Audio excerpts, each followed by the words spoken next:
Hi everybody, welcome once again to the Comstock channel. I'm Marlon Bowling with you. Thank you for joining us here.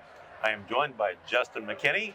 He's with Comstock Investments, and we have been working here at the Commodity Classic here this year. Covered a lot of ground, talked with a lot of people, Justin, and man, we really enjoyed the conversations and the feedback we've been getting from everybody, talking to us about their concerns about the ag industry and also on the commodity markets and that sort of thing. So we're going to kind of recap the show here this year, and I'll have Justin talk about some of the things he's been hearing about, and we'll talk about some of the things we have seen at the show as well. Be sure and like this video and subscribe to it, and then share it with others too as we continue to expand our audience here on the Comstock channel. Justin, here at Commodity Classic 2024, lots of stuff going on, and I'm very curious. We have had markets up and running here on a monitor at our booth the whole time, and you've been fielding a lot of questions from people. Obviously, a lot of maybe people that are upset about how low the grain prices have been lately. It was a mixed bag during the course of the show. What are you hearing from people that stop by our booth? Well, first off, Marlon, the majority consensus is too much unsold grain with these markets, with the prices where they're at. Farmers carrying a larger percentage than what they normally would be. As we flip the corner and move into March, kind of hearing that some of those sales may pick up just a little bit as cash flow needs, and we've talked about that at length in the Comstock report. But as cash flow needs start hitting everybody and spring planting comes around, that's probably the biggest comment I would say. Other than that, just general concern for how dry it is most places in the Corn Belt right now. But, you know, a drought now doesn't really affect our yields. We're just going to need to see some better rains coming into the spring. It's amazing what parts of the country we actually heard from here at the show. And in fact, internationally, not just in the U.S., right? I mean, had some Australia people stop by the booth this morning, talk a little bit about wheat market, the canola market, things like that, and how their crop is progressing down there. So, yeah, internationally, we had a big turnout from Canada, and some other countries. And they have similar concerns, of course, in Absolutely, Canada. right. They may have a little bit of a different cropping pattern in that area there, but similar concerns. The market, of course, is a big concern for them too. Let's talk about what the markets did here this week for a little bit. As we wrapped up on the corn, we were lower. Soybeans had a nice bounce back, didn't they? Kind of a reversal again on Friday? We did. Shockingly, there wasn't a whole lot of news out. Export sales were just absolutely horrid on beans this week. Just terrible. Corn was sneaky, kind of sneaking in there decent, 1 million metric tons. But those beans just can't get any traction right now, and we're going to need to see something turn. I like the price action today on the close. Gives us a little hope leading into next week, but we're going to need to see follow through, Marlon, and time will tell. But so, okay, the soybeans, they seem to the last couple of days of the show, they seem to kind of lift at the end of the day. Wheat did not. If you can bring up the wheat, we'll pull up the wheat here. Sure you probably can't see it on here, but we'll pull up we had let's just call it what it is. It was a raunchy close at the end of Friday on the wheat. I mean, you're looking over here, Marlon, over your shoulder there, and that bar is not. Yeah, that right. Bar is not great. What are we looking at? What is that? That's KC wheat, Mayo KC wheat. There's another topic of conversation from a lot of growers here, sitting on more wheat than what they normally would be. Put in the bin, hoping for better prices, and they haven't materialized yet with the prices from Russia and France being so significantly lower than us. You know, where do we pick up those wheat sales at? It doesn't look great now, and in the future, going into the spring, summer, I don't know if those sales pick up or not. So the wheat market's got some trouble going on. I had a producer from, let's say, the High Plains area stop by, and we talked at length about conditions in, call it eastern Colorado, in that area. And he was talking about how dry it was. I was surprised to hear that it was that dry from there to, let's say, almost central or south central Nebraska and north central Kansas, where it was drier than I thought. He said they'd only had maybe an inch of rain since last fall in that particular area. But yet, you said the wheat wasn't looking that good, but you can't give it away. Right. There's no market for it. Right. And in fact, if I understood him correctly, he said they're cleaning out the elevators from wheat, bagging it, getting it out of there, and actually bringing corn in from further east to store it for feedlots further south. I thought that was intriguing. What does that tell you about the market makeup right now? What does that mean? Well, it tells me in the corn market that we're cheap enough. Maybe not in Chicago, but there is an end user willing to buy the corn, pay the cost to carry, and have that corn on hand. So, I know we always get tricked into, well, is it a bottom or is the bottom in? We obviously have found a price that's cheap enough that works in these cattle rations, and people are willing to get long the physical grain. He made the comment, I asked him, I said, well, he had said the wheat was such poor quality from last year, it weighed like 40-some pounds. I said, so do you call it feed wheat? And he said, well, he didn't know if he'd even classify it as feed wheat. He said corn was cheap enough, they were bringing the corn in instead. Why not feed the corn? What do you do with that? He said, we're swimming in wheat. We don't know what to do with it.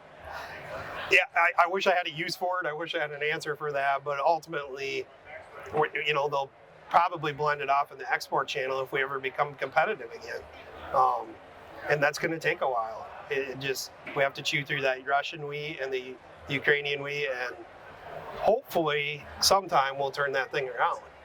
Did you have a chance to talk with anybody about their acreage intentions this year? Corn versus soybeans, are they rolling any? And that's the one thing that I was looking forward to down here, and took me by surprise. I did find a rice grower that said they were going to plant a little more rice.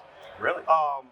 Market looks okay on that in his area, but for the most part, it sounds like everybody's holding into their rotation, and we really don't need 92.5 million acres of corn this year. So maybe that cotton market spikes up and we end up snagging a few more acres in Texas on cotton, or some spring wheat if we could get a bounce. And spring wheat might have a chance if any of the wheat has a chance. Oh. But maybe we'll trim some acres there. But most of the growers here are pretty set in their rotation, corn, beans. Nothing is market. The market isn't high enough to really justify swinging one way or the other. So, well, of course, cotton has had quite a run, yeah. but mainly on the nearbys, right? Right. I always consider December cotton the new crop month, and that's lagging behind. What are we, around 83 cents or what, or something like that? I've had a couple different seed dealers and producers that are from the south, and they thought maybe cotton would maybe gain 1 million acres on corn, maybe. What do you think? Well, I'm hopeful that that's what happens. We need to trim these corn numbers back. 83-cent cotton from everybody that tells me, 88 to 90 is kind of the sweet spot where really break even. So the old crop is so strong though that maybe they'll go ahead and plant it with the price of the old crop, and hope for the best on the follow through on the new crop. I talked with a couple of producers that stopped by, and here we are, the 1st of March, and we're past the March rollover, right, on the basis contracts that we were waiting on. A couple of producers that I talked with, they said that they ended up rolling it over. What did you hear? Same. There was a lot of price bushels, cash flow needs priced.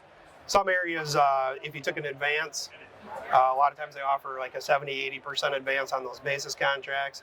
So if they did it when corn was $5, now you're bumping up to where you have to margin up to roll that contract. So a lot of those will probably got priced out. People just threw the towel in on those bushels. But a couple different things happened this week. We did get into delivery against the March contracts. We got the February cattle off the board. We saw a good run in cattle, live and feeder cattle today. So maybe we are turning the corner as spring comes around a little bit on some of these markets. Let's talk about some better news. Let's talk about the cattle.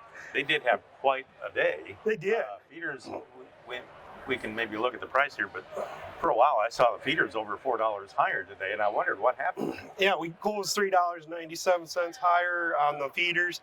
Fat cattle were up $3.10. That market was led by a strong rally in the boxes. We had boxes trading at 306. We've closed above 300 on those boxes. That was resistance for quite a while. I know the Packers were looking at trimming kills back, and they have slowing chain speeds down to try to prop the boxes up. Packer margins have not been great the last 2-3 weeks, so we need to see those boxes continue to creep up to encourage the cattle to get killed and clean up the pens. Okay. Are you friendly more toward live cattle or feeder cattle right now moving forward? Well, I mean, obviously the feeders are where the numbers are short, Right. and the margins aren't in live cattle yet. But we still ultimately, if we can't keep the boxes strong, those feeder cattle will probably set back at some time. We're at such lofty levels right now that I would expect those set back if we don't keep the boxes strong. Okay, so this is feeder cattle. This is your live cattle here. Scroll up to hogs, if you would, here for a second. We'll go down to the hog market. And Impressive rally in the hogs. they are in the green on most contracts. Look at that. The only one, well, I guess that's February. That's past. But $1.85, nothing to sneeze at. Not a bad finish for the week. Great finish in the hogs. Bacon or bellies were up $24 on the midday cutout. We got bellies trading at about 140. Those things last year were in the 70s, 80s for a while. And where the belly goes, the hog goes. So we're finally getting to a profitable level for those summer month hogs. We got June at 102, July 103. Hopefully we can prop that October up into the 88 to 90s. Historically, those third quarter hogs just aren't worth a whole lot. So if we get up into the 90s, we'll get a chance to lop some of them off and lock up some margin on them. Can you bring up the chart on the April lean hogs here? We'll see what that trend looks like here. Not a bad looking pattern. Yeah, no, definitely. An uptrending channel, right? Yeah, definitely. It looks good. So we'll see if they can build on that or not. But is there a danger that it's just running out of fuel? Well, I've been hearing from a large amount of hog farmers about the disease pressure over all of last year. And not only have I heard it from farmers, I actually talked to some ag lenders at the show here that I asked that question, and they also confirmed that when they were doing their year-end, their balance sheets, their inventories, the disease was significantly worse last year. So maybe we'll see a hog and pig projection was higher, but maybe we'll see those numbers change come June. And you really have to think $1 hog is we should be at least $1 hog in this day and age. I mean, yeah. With all things heating up in the Middle East, or heating up in the Black Sea region again, they're heating up, in the Baltic now, and in the Koreas as well. Crude oil had a big bump to wrap up the week. Last time I looked, it was up like $1.80 a barrel or something like that. And that concerns me on the part of producers out there. I just wonder how risky that is, riding into growing season, and if you don't have your energy needs booked yet. Well, in the Comstock report, we did have a recommendation out probably a month ago or so, locking up fuel needs through spring and summer. So I'd say the majority of our subscribers or followers have a pretty good portion of their energies covered for spring. We also had some people that took a swing at the natural gas market as that fell down for, an extended fertilizer hedge or even a fall dryer gas hedge. Mm-hmm. There's huge carries in the natural gas market right now, but some people did take a little swing at locking that in for fall. Okay, you made a comment right when we sat down to do this interview about some of the other features here at Commodity Classic this year.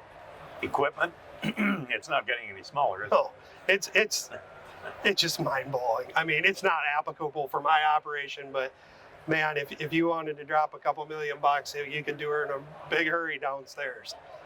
Just impressive. And we've been talking a lot about drone technology and how that has been accelerating. And it's not your little tabletop drones anymore. No. I saw numerous ones here at the show. I mean, they had gas engines on them, big propellers, and they're kind of ramping them up so they can spray entire fields now with that. The other thing that took me by surprise was the amount of AI. Right. There was a ton of people as AI becomes cheaper and more affordable moving into the ag sector, there probably is a market for it. And there was a lot of boost for that. And the carbon issue was first and foremost. Many sessions were dedicated to the carbon credit, getting the Greek model and the pipeline established. And ultimately, we need to move that E15. We need to get that carbon pipeline done. We just need more demand on corn. Now, if we could get it done and you can lower that carbon score, you could eat up 500 million bushels of corn in a big hurry. And that's where we need to get to. So however that looks or however we manage to get that done, hopefully we can pull that off here 2024, 25. Yeah, I saw actually several booths here at Commodity Classic that were dealing just with that. And they were doing spreadsheet work showing you the difference on, if you can get the credits that you need, how it can add value to your farm operation. So it's going to be worth looking into as we move forward. Brianna and I will be doing more podcasts on that topic about carbon. It is kind of a confusing situation for a lot of farmers. So we'll try and bring you the information that we need to so you can make a better decision about that moving forward. It could end up playing a big role in your operation. So if you look forward to 2025 for Commodity Classic, Justin, what would you like to see changed, or what do you predict may be a big feature a year from now? I hope we're celebrating the carbon pipeline getting approved. I hope we're in E15 territory. That would be ultimately where we need to get to. So I hope we're at that stage and possibly farther down the line on the carbon credits for the farmers. I'll be honest, I looked into it last year. $10 an acre doesn't do anything for me. It needs to get to where it pays. I'm not going to give up my carbon for $10 an acre. So hopefully we see that next year. And I'll ask you, this is your first Commodity Classic with us. What did you think? What is your takeaway, the shock and awe moment maybe? Oh, I don't know. I mean, I've been at farm trade shows for the better part of 30 years now, but I was a little bit surprised at the breadth of the age difference here. I mean, you saw everything from high school age to probably in their 80s. I had some people come up here and talk to me in the Comstock booth about the markets. White-haired, almost walking with a cane, and they were asking me information about like put options and that sort of thing, and I was just really impressed with that because they're really increasing their education and their marketing skills compared to what it was 20 years ago when I started talking about that. And just for the viewers at home, Marlon wasn't looking in the mirror either. No, I didn't. I left my cane at home. But no, I really enjoyed that. I was a little bit surprised to see that. Happy to see that they've come a long ways. Instead of selling right off the combine all the time, they're actually thinking ahead. A lot of yield winners being honored here at Commodity Classic. In fact, I had a chance to talk with a couple of them. So that was interesting, and man, they're setting the bar high. Now they're disappointed if they don't get 300 bushel corn. I can't imagine that. I only saw 200 bushel corn one time when I was farming, and that was my last year. And now, I mean, it's funny you touch on the 200, that'd be a failure. It's funny you touch on the point of the youth. This is definitely a multi-generational show where you see fathers, sons. It was that last year too. It's fathers, sons. You hear a lot of, my son is taking over or things like that. So that's very positive for me to be to see in agriculture that the next generation is coming. I think the main thing that struck me was, as much doom and gloom as there is in the ag commodity markets for the past year, in general, I was impressed at how optimistic and happy people were. I mean, luckily they've had a few good years under their belt, I guess. Yeah. Well, my metric is last year's show where we came off of $6, $7, $8 corn. Right. So I maybe don't quite see it through the same lens as what you're seeing it. But yes, you are, surprisingly, it isn't as negative as what you would think. Yeah, I thought I would see a lot of gloominess walking around in the pathways here, but not really. And I'm happy to see that. Everybody's looking forward to another planting season, hoping for a good year. And that's the eternal farmer optimism shining through. One thing I did notice at the show was the fact that I may have been doing interviews here in the booth, but then you had several people standing around you by the market monitor asking you questions and everything. And they were curious about how they could get more information about like our emails and that sort of thing that we have to offer.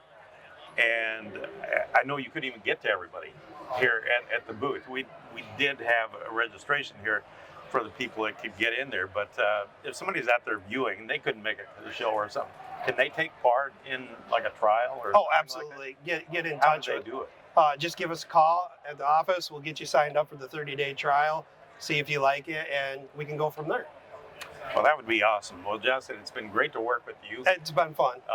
First time Justin and I have had a chance to work together, and Brienne's been working right alongside us through the whole show, and a lot of people talking to her as well. So anyway, thank you for allowing us to share a little information here from the Commodity Classic this year, and I appreciate that very much. We'll have more reports coming up in further episodes on the Comstock channel. So that'll do it for this particular episode as we put the wraps on Commodity Classic 2024. Thanks for joining us. For producer Brianne Hendrickson, I'm Marlon Bowling. We'll catch you next time on the Comstock channel. Thanks for joining us on our Comstock YouTube channel. Don't forget you can also find us on Facebook and TikTok as well.